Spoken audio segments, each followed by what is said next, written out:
This channel does not promote any violent, harmful, or illegal activities. All content provided by this channel is meant for an educational purpose only.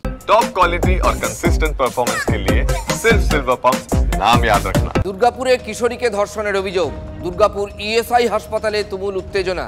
BJP বিধায়ককে ঢুকতে বাধা দেওয়ার অভিযোগ।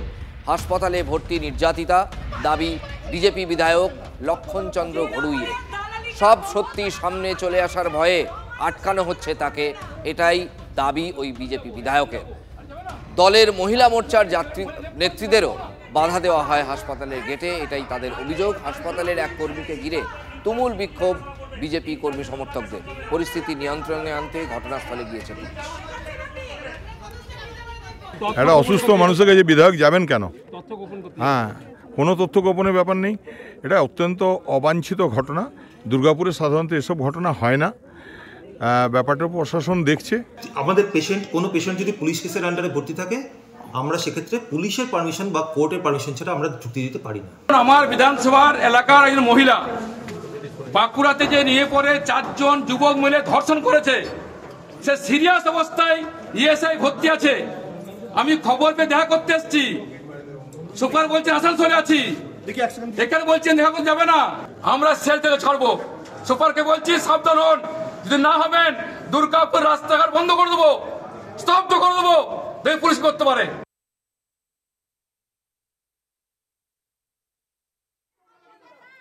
রাজ্য BJP সভাপতি সুকান্ত মজুমদার এই ঘটনায় কি বলেছেন শোনাবো আপনাদের। শহরে তো এখন পুলিশি নজরদারি শুধুমাত্র দুটো বাড়িতে থাকে, একটা শান্তিনিকেতন আর একটা হচ্ছে মমতা বন্দ্যোপাধ্যায়ের বাড়ি, হরিশ চ্যাটার্জি আর হরিশ ব্যানার্জি বাড়ি রোড। এর বাইরে পুলিশের কারো লুট হয়ে যাচ্ছে, কারো ইজ্জত চলে যাচ্ছে, কে খুন হচ্ছে তা নিয়ে পুলিশের অত মাথা ব্যথা নেই। এই দুজন সুস্থ ভালো থাকলে পরে আমাদের রাজ্যে সবার মঙ্গল হবে, পুলিশ সেটা মনে করে আর কি। তবে স্বাভাবিকভাবে এই দুজন সুরক্ষিত থাকলেই পুলিশের কাজ হয়ে যাবে।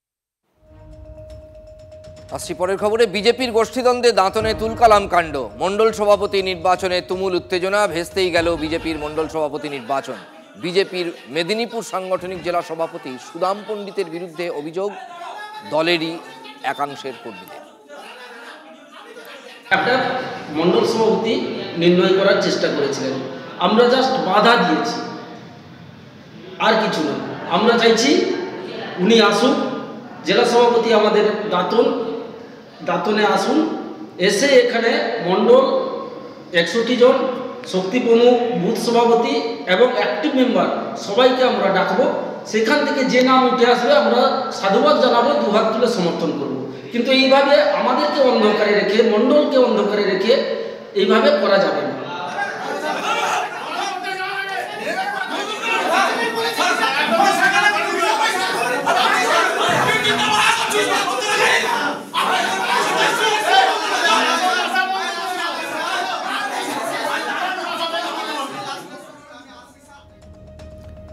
ঘাটালের কুঠিবাজারে বেআইনি নির্মাণে বাধা দিয়ে আক্রান্ত খোদ তৃণমূলের কাউন্সিলর। দীর্ঘদিন একটি ট্রাস্ট এস্টেট দ্বারা পরিচালিত কুঠিবাজার এলাকাটি। বর্তমানে কুঠিবাজারের এক ব্যবসায়ী সমীর ঘোষ নিজেকে ওই ট্রাস্টের ম্যানেজার বলে দাবি করতে শুরু করেন। অভিযোগ, কুঠিবাজারের একটি অংশে ব্যবসায়ীদের সহায়তায় নির্মাণ কাজ শুরু করেন তিনি। এই নির্মাণকেই বেআইনি বলে দাবি কাউন্সিলরদের একাংশের। নির্মাণ কাজ হচ্ছে কিনা দেখতে গিয়ে আক্রান্ত ঘাটাল পুরসভার 13 নম্বর ওয়ার্ডের তৃণমূল কাউন্সিলর বিভাস ঘোষ। সমীর ঘোষের অনুগামীদের বিরুদ্ধে হামলার অভিযোগ। লিখিত অভিযোগের ভিত্তিতে তদন্তে নেমেছে ঘাটাল থানার পুলিশ।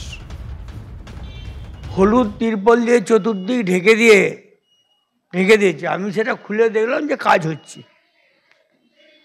আমি তখন কাজে বাধা দিই, বলি পৌরসভা যেহেতু কাজ বন্ধের নির্দেশ দিয়েছে, আপনারা কাজ করছেন। তখন ওরা আমাকে ঠেলাঠেলি করে, ধস্তাধস্তি করে, আমাকে ঠেলে মাটিয়ে ফেলে দেয়, গলা টিপে। এছাড়াও খুনের হুমকি দেয় যে আপনি এইটা বাধার সৃষ্টি করছেন। আমরা চাই আমাদের যেরকম সংস্থা ছিল একটু করে দিলে ঝামেলা মিটিয়ে যাবে। আমরা এতগুলো লোক, 150-200 লোক বসে খাচ্ছি, তারা কোথায় যাব? এখন তো চারদিকে বেকার হয়ে পড়ে রয়েছে সব। আমাদের এখন 2 মাস চলছে। 150 ব্যবসাদার এখানে, 150 মানে আরো ছিটকে ছাটকে রয়েছে। হ্যাঁ, আমাদের তলা, হ্যাঁ আমরা তলা দিই। উনি একজন নির্দিষ্ট ঠিক করে দিয়েছে, আশিস দাস, তাকে দিই এই তলাটা, তার কাছে যায়, মানে ওখান দিয়ে ওদের মানে এগ্রিমেন্ট করা আছে। আজ থেকে আমাদের কাউন্সিলর বা চেয়ারম্যান, পরের পর যে চেয়ারম্যান, তা ওনারাও জানেন যে উনি সর্বে সর্বা। আমাদের কিছু, আমরা এই বিষয়ে অবগত নই বা আমরা জানতেও চাই না। যেহেতু উনি বললেন যে এটা করো, সংস্কার করো, আরও অন্যান্য বাড়ি হচ্ছে, পানবাজারটা হলো, তারপরে আমরা এটা ধরলাম, ধরে এরকম করতে গিয়ে আমাদেরকে অনুমোদন দিচ্ছে না। এখন সমস্যা হচ্ছে আমাদেরকে অনুমোদন দিচ্ছে না, বলছে কাজ বন্ধ রাখুন। বেআইনি নির্মাণের অভিযোগ তুলে সরব স্থানীয় বিজেপি বিধায়ক শীতল কপাট, এলাকায় পোস্টারিং বিজেপি বিধায়কের। এই ঘাটাল ব্লকের সভাপতি দিলীপ বাবু, ওনাকে আমরা বলছি, আপনি অন্যকে চোর বলেন, আপনার দলের চেয়ারম্যান, তার চেয়ারম্যানের বডি সবাই মিলে যে অবৈধ কাজ করছেন, সবার আগে ব্যবস্থা নিন, নাহলে আমরা বুঝবো আপনি সহ আপনার দলের সমস্ত লিডার, জনপ্রতিনিধি সবাই চোর। যদিও বেআইনি নির্মাণ নিয়ে ভিন্ন সুর পুরসভার চেয়ারম্যান তুহিন কান্তি বেরার। আমাদের দলের মধ্যে দলে আলোচনা হয়েছে, তবে মারধরের ঘটনা আমাদের জানা নেই। উনি বলছেন ঠিক আছে, কিন্তু উনি আমাকে যে অভিযোগটা করেছেন, যিনি মারধরের কথা বলছেন, উনি আমাকে একটা অভিযোগ করেছিলেন যে ওনাকে নাকি বাজারে হেনস্থা করা হয়েছে। দেন এন্ড দেয়ার ওনাকে সহ আমি বাজার কমিটিকে পুরসভায় ডেকেছিলাম এবং আমরা বলেছিলাম যে আপনারা কি ওনাকে অপমান করেছেন? তখন বলেছেন না, অপমান নয়, আমরা জিজ্ঞাসা করেছিলাম। কাউন্সিলরদের সহানুভূতির ভিত্তিতেই কিন্তু ঘরটা হবে। কোনো একজন কাউন্সিলর তো আপনাদের অনুমতি দেবে না, 17 জন কাউন্সিলর সম্মত হলে তবেই তো বাড়ি হবে। তাহলে আপনারা কেন কাউন্সিলরদের সঙ্গে খারাপ ব্যবহার করছেন? ঘাটাল শহরের প্রাচীন কুঠিবাজার, আর এই কুঠিবাজারের এই তহবাজারে একটি নির্মাণ কাজ শুরু হয়েছে, আর এই নির্মাণ কাজ শুরু হতেই দেখা দিয়েছে জোর শোরগোল। পৌরসভা সূত্রে যেটা খবর, এই নির্মাণ কাজ হচ্ছে সম্পূর্ণ বেআইনিভাবে, পৌরসভার অনুমতি নেওয়া হয়নি। এমনকি বর্তমান পৌরসভার যিনি চেয়ারম্যান, তিনিও বলেছেন তিনি নাকি এই নির্মাণ কাজ বন্ধের নির্দেশ দিয়েছে। তবে জট দেখা দিয়েছে এখানে। এক কাউন্সিলর তিনি অভিযোগ করছেন এই নির্মাণ কাজে বাধা দিলে তাকে মারধর করা হয়েছে। অভিযুক্ত বর্তমান এই বাজারের যিনি দায়িত্বপ্রাপ্ত রয়েছেন সমীর ঘোষ। এখানকার যে শতাধিক দিন আনা দিন খাওয়া ব্যবসায়ী, তারা পড়েছেন চরম বিপাকে। তারা চাইছেন সমস্ত জট কাটিয়ে দ্রুত এই বাজার চালু করা হোক, না হলে তাদের জীবন জীবিকায় পড়ছে টান। এখন দেখার কবে প্রশাসনের হস্তক্ষেপে না পৌরসভার হস্তক্ষেপে এই জট কাটে বা এই নির্মাণের কাজ শুরু হয়। পশ্চিম মেদিনীপুরের ঘাটাল থেকে অসীম বেরা, TV9 বাংলা। আমি বাংলায় গান গাই, আমি বাংলার গান গাই। প্রাণের শিল্পীর পথ চলা থেমে গেল। প্রয়াত প্রতুল মুখোপাধ্যায় দীর্ঘ রোগভোগের পর 83 বছর বয়সে প্রয়াত শিল্পী ভর্তি ছিলেন SSKM-এ। দিন কয়েক আগেই মুখ্যমন্ত্রী সঙ্গীত শিল্পীকে দেখতে হাসপাতালে যান। জানুয়ারি মাসের গোড়ায় প্রতুল মুখোপাধ্যায়কে ভর্তি করা হয়েছিল। সেই সময় তার নাক দিয়ে প্রচুর রক্তক্ষরণ হয়। অতিরিক্ত সংক্রমণের প্রভাব পড়ে কিডনি এবং ফুসফুসে। সম্প্রতি ভেন্টিলেশনে স্থানান্তরিত করা হয় প্রতুল মুখোপাধ্যায়কে। আমি বাংলায় গান গাই গানটি গেয়ে বাংলার মানুষের হৃদয়ে জায়গা করে নেন শিল্পী।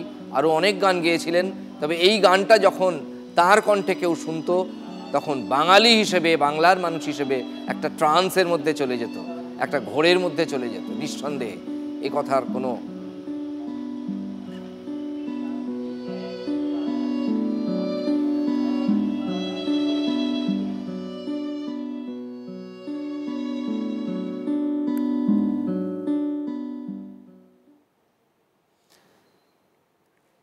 SKS-এর UCM বিল্ডিংয়ে সাফাই অভিযান, SSKM-এর UCM বিল্ডিংয়ে সাফাই অভিযান। UCM বিল্ডিংয়ে দেহদান প্রক্রিয়া হবে প্রবীণ সঙ্গীত শিল্পী প্রতুল মুখোপাধ্যায়ের। বেহাল অবস্থা UCM বিল্ডিংয়ের।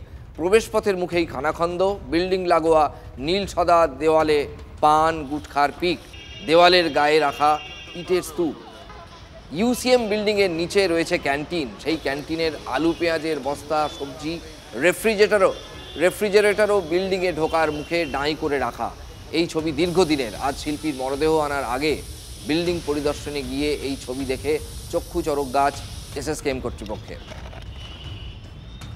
এসএসকেএম এর ইউসিএম বিল্ডিং। এই ইউসিএম বিল্ডিংয়েই দেহদানের প্রক্রিয়া সম্পন্ন হবে। রবীন্দ্র সদন থেকে এখানেই আনা হবে প্রবীণ সঙ্গীত শিল্পীর দেহ, এবং তার আগে এই ইউসিএম বিল্ডিং ঢোকার যে মুখ, সেই মুখে পরিষ্কার অর্থাৎ সাফাইয়ের কাজ চলছে। উঠে যাবে এক্ষুনি, এটা পরিষ্কার করে দেওয়া হবে। সামনে তো জল জমছে, জল জমছে, ও জল এক্ষুনি পাস করে দেওয়া। জলটা জমা যা থাকে না, এই কাজ হচ্ছে বলে জলটা জমে যাচ্ছে, নাহলে পরিষ্কার থাকে। সিমেন্ট রয়েছে, বালি রয়েছে, যাতে দ্রুততার সঙ্গে এই সিমেন্ট এবং বালি, এইখানে যে গর্তটা রয়েছে, এখানে কি কাজ হবে? এখানে কি কাজ হবে এগুলো দিয়ে? এগুলো এটা ফিলিং করা হবে। এখানটা খালে জল জমে যাচ্ছে, যার কারণে এটা পুরো ফিলিং করে দেওয়া হবে। এখন পুরো প্লেন করে দেওয়া হবে? হ্যাঁ, যে খানাখন্দ রয়েছে সেটা বুঝিয়ে ফেলা হবে? হ্যাঁ, এটা বন্ধ করে দেওয়া হবে। আজই কেন এই কাজটা করা হচ্ছে সেটা তো স্যার জানি না, আমি সেটা বলতে চাচ্ছি না, কিন্তু আমাদেরকে বললো তাই আমি এখানে এসে করছি। পূর্ত দপ্তরের আধিকারিকেরা রয়েছেন, এখানটা কি হবে এখন? কি হবে পরে কথা, পরে না, আজই কেন এই খানাখন্দ ভরে ফেলা হচ্ছে? একেবারে যুদ্ধকালীন তৎপরতায় ইউসিএম বিল্ডিং, যেখানে প্রতুল মুখোপাধ্যায়ের দেহ থাকবে, সেই ইউসিএম বিল্ডিংয়ের সামনের যে মুখ, সেই মুখ এখানে পরিষ্কার করা হচ্ছে। ডিটারজেন্ট দিয়ে, তারা ব্রাশ দিয়ে, হারপিক দিয়ে, যে ডিটারজেন্ট দিয়ে পর কেমিক্যাল দিয়ে তারা তোলার চেষ্টা করছেন সাফাইয়ের। ঢোকার মুখে যে খানাখন্দ, সেই খানাখন্দ বোঝানোর জন্য এখনই আনা হয়েছে সিমেন্ট। এখানে রয়েছে সাইড থেকে যে সিমেন্টের বস্তায়, আর এখানে সেই সমস্ত সিমেন্ট আনা হয়েছে, বালি আনা হয়েছে, স্টোন চিপস আছে এর মধ্যে। স্টোন চিপস সিমেন্ট একদম রেডিমেড করে রাখা রয়েছে, সেটাই এখানে ফেলে দেওয়া হবে। কোদাল রয়েছে, তাই দিয়ে দুর্মুষ করা হবে, এবং এটাকে একেবারেই এমনভাবে এর উপর কার্পেট ফেলে দেওয়া হবে, সিমেন্টের কার্পেট, যেন এই খানাখন্দের অস্তিত্বই ছিল না। প্রতুল মুখোপাধ্যায়ের দেহ এখানে দান করা না হলে এই খানাখন্দ আদৌ বুঝতো কিনা সেটাই প্রশ্নের। ক্যামেরা সুমিতের সঙ্গে সৌরভ দত্ত, TV9 বাংলা, কলকাতা।